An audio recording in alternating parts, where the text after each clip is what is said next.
Suicide, not combat, is the leading cause of death of U.S. troops deployed to the Middle East. 22 veterans commit suicide every day. That's the problem. You're looking at the solution. Rising from the horizon as you drive in from I-90 by land and overlooking the Pensacola Bay by sea, this 9-story center expands its reach across the 2.2 acres of prime waterfront real estate, surrounded by memorials dedicated to the fallen heroes of the past.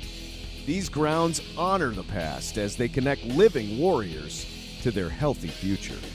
Over 5 million veterans live along the Gulf Coast, serving Alabama, Georgia, and other parts of Florida.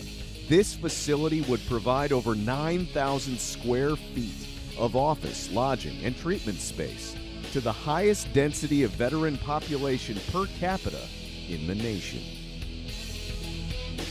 Past, present, and future veterans, family members, and visitors are greeted by the Welcome to Pensacola Visitor Station on the first level.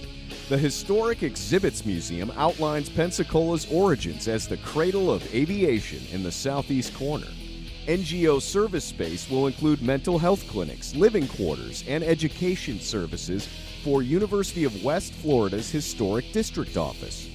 The top floor apartments provide temporary quarters while families seek permanent lodging, and 2 sets of open bay dormitories for transient veterans. Round-the-clock supervision will be provided for both men and women. The community kitchen, laundry, and computer lounge all help pave the path to success. Veteran employment and entrepreneurship is a top priority. Dedicated staff will assist veterans to integrate back into the commercial civilian world. Partnerships with the Center for Machine Cognition, the Andrews Institute, medical clinics, plus NGOs like the Prop Initiative, A-Hero, Poe in Action, Volunteers of America, and the USO will all be represented. This eco-friendly building holistically reintegrates veterans back into the fabric of American life.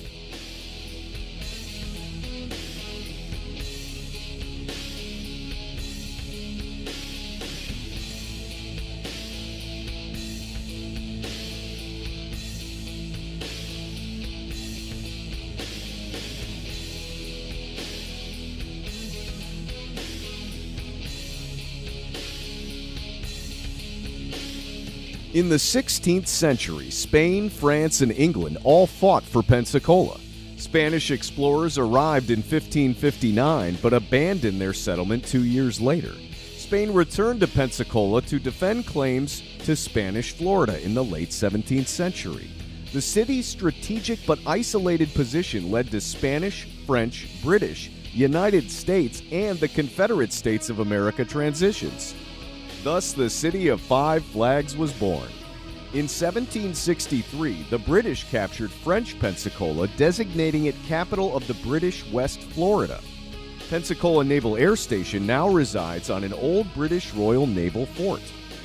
Spain joined the American Revolution in 1779, retaking Pensacola from 1781 to 1819.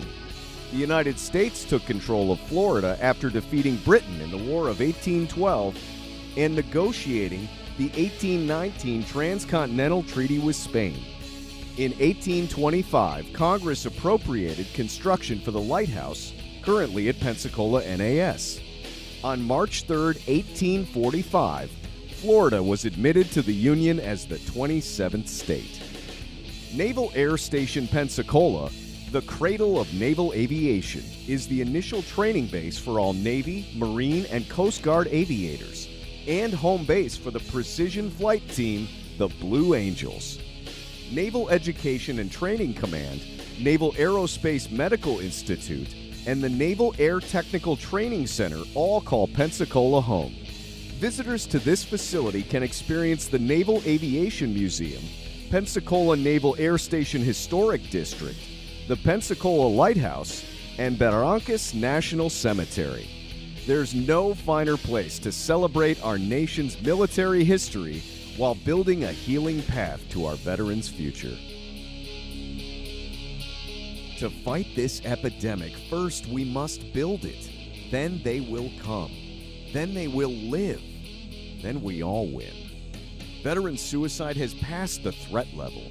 Returning veterans have officially taken more of their own lives than the enemies on the battlefield have.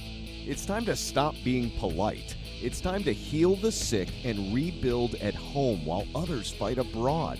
Hard questions have to be asked. It's time for the hard answers. It's time to declare war on American veteran suicide. Not everyone can or will serve in active combat, but we can all do our duty as Americans. Will you join the fight? Will you join us? Donate, volunteer, do something. Help us build the Cohen Veterans Living Memorial.